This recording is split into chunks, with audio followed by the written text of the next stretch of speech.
même si ce n'est pas son ethnie, je fais l'hypothèse qu'il pourrait connaître une danse du sabre telle qu'elle est pratiquée par les Bédiques, qui est une ethnie du Sénégal. Cette danse du sabre, en fait, elle est exactement représentée, enfin la posture qu'on voit sur l'image, par un artiste qui s'appelle James Richmond Barthé, Senegalese dancer. En fait, Barthé s'était rendu en France, comme de nombreux artistes américains, et il avait vu Benga, danseur de music hall, principalement à cette époque-là, et il a reproduit exactement ce mouvement qui devient donc une posture emblématique, comme la danse du sabre, de la carrière de Benga.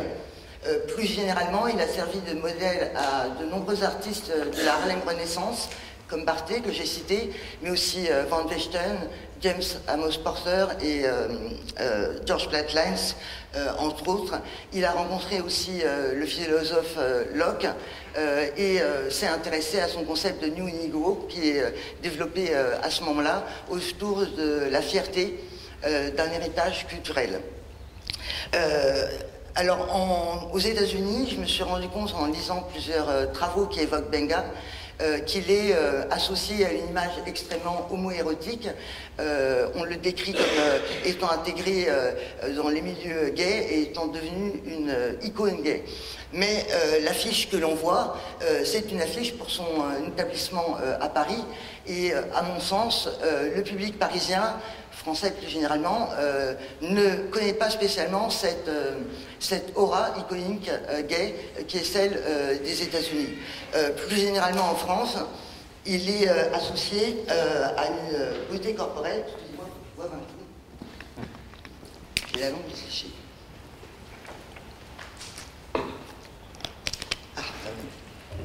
Plus généralement en France, il est associé à la beauté de son corps, enfin, on voit très bien sur cette image, qui est évidemment, et c'est là où ça se complexifie, c'est que cette beauté, elle est magnifiée par sa spécialité de danseur, mais elle rejoint aussi cette fascination qui s'exerce littéralement sur les publics blancs par les corps noirs qui sont surexploités dans les numéros de music hall de l'époque.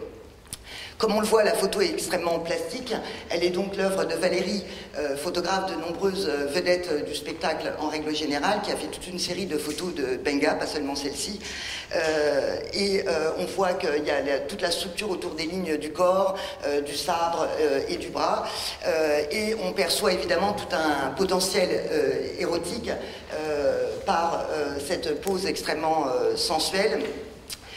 Par ses paupières qui sont closes et ce costume minimaliste qui est très typique de toute façon du music hall, mais qui favorise évidemment cette lecture érotisée. Alors, ce qui me plaisait dans cette affiche, c'est que c'est Benga qui l'a choisi parmi toutes les images qu'il avait à sa disposition déjà à ce moment-là pour faire la publicité de son établissement. Donc je crois qu'il y a vraiment plusieurs grilles de lecture possibles. Comme les autres intervenants, je vous livre celles qui sont les miennes, ça ne veut pas dire que ce sont les seules. Il y a d'abord, je pense que ce qu'il voulait promouvoir, c'est quand même ce qui met en valeur sa pratique et son corps de danseur, et ce dont je vais reparler plus tard, sa volonté de travailler à la fois sur des traditions africaines et une création contemporaine dynamique.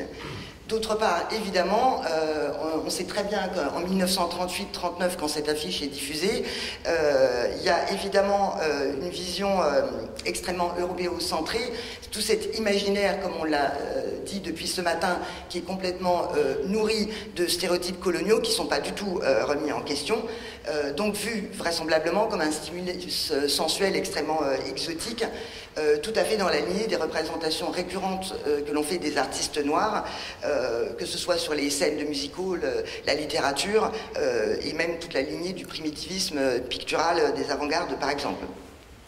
Donc cette affiche met en valeur son corps parce que c'est un corps de danseur, son corps est son outil de danseur, le vecteur de l'œuvre qu'il souhaite promouvoir, mais ce corps est aussi vecteur de tous ces fantasmes stéréotypés de sauvagerie par la présence du sabre. Ça renvoie à un imaginaire qui est extrêmement présent. Il a été question tout à l'heure de la Première Guerre mondiale. C'est une époque où on voit effectivement beaucoup de sabres dans un autre usage que celui qu'en fait Benga, mais aussi de sculpturalité, qui est un autre topos tout à fait récurrent, par sa posture qui est extrêmement élégante et étudiée. Alors, ce qui m'intéressait à nouveau dans cette image, c'est qu'il en a, disons, un certain contrôle. Je reste mesuré quand même sur le contrôle, parce que c'est dans un contexte bien dominant et bien complexifiant. Pourquoi je parle quand même de contrôle? C'est que c'est son établissement. Il a choisi la photo, le programme, l'affiche, le menu et le programme artistique dont je n'ai pas encore parlé. Il donne son nom à son établissement. Ça, c'est une pratique extrêmement courante, mais ça signifie que sa popularité est suffisamment importante pour que son nom devienne réclame à lui seul.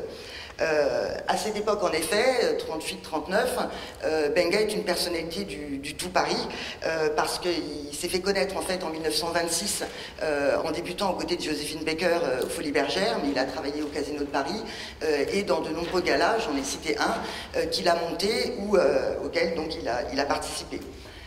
Donc je formule l'hypothèse que dans l'esprit de Benga, je suis obligée de formuler des hypothèses, il n'a quasiment pas d'interview, donc j'en suis réduite à ce qui existe pour me lancer dans des hypothèses.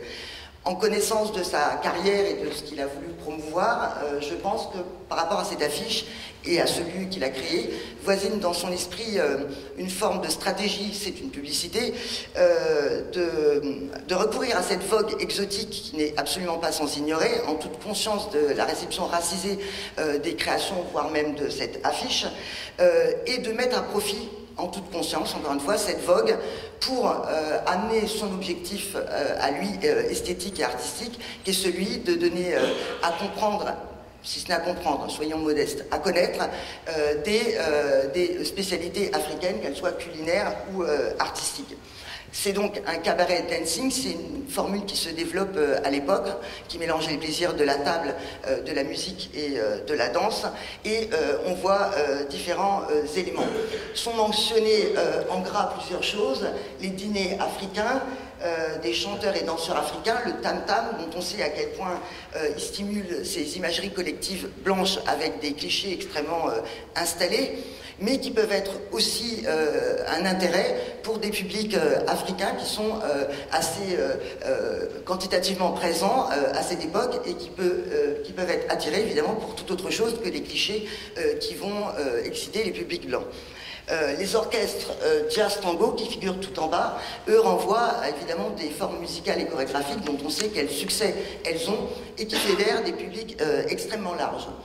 Donc Benga va se produire dans son établissement comme danseur, ça on s'en serait douté, il l'annonce quelque part sur cette affiche, mais aussi comme chanteur, et il va engager des artistes créoles, africains, maghrébins, africains d'Afrique subsaharienne, maghrébins, et des artistes afro-américains.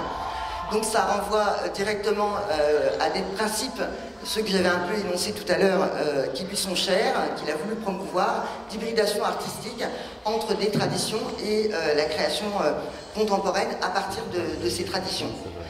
Donc il me semble, avec tout ce qui est de la partie du menu, où il y a un jeu quand même avec un double horizon d'attente, des noms qui sont sans doute aussi mystérieux qu'exotiques, donc à ce titre peut-être attirants pour des publics blancs, ça j'en ai la certitude pour des coupures de presse qui se gargarisent du Gary, du Foufou, du Thierry et du Tiep, enfin, dont on donne les noms français et noms en Wolof, qui ont attiré des publics européens blancs, et qui attire aussi des publics africains qui viennent plutôt retrouver une atmosphère et des spécialités liées à des origines culturelles.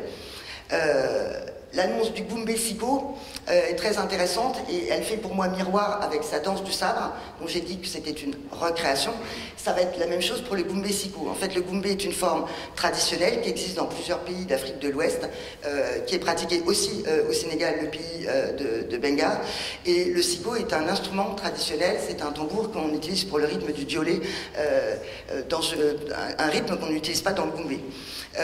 Donc il y a cette adjonction de deux formes traditionnelles qui vont donner une forme nouvelle de danse dont je ne sais absolument pas à quoi elle ressemble parce que je n'ai ni image, ni description, ni rien par rapport à cette danse. Alors, ce qui m'intéressait, je l'ai dit, c'était qu'il y ait ce miroir entre sa recréation de la danse du sabre et sa recréation, a priori qu'on doit à Benga, du Gumbe Sipo. Donc, pour conclure, ce qui m'intéressait dans cette affiche, c'était la recherche.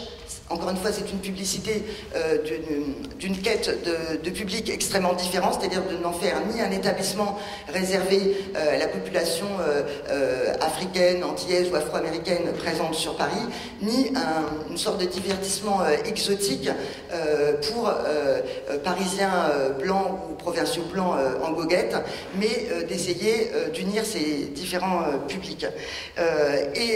Cette affiche est selon moi extrêmement représentative de ce que Benga a voulu promouvoir dans l'ensemble de sa carrière, que j'ai déjà un peu évoqué, c'est-à-dire cette hybridation entre des traditions artistiques et une création contemporaine.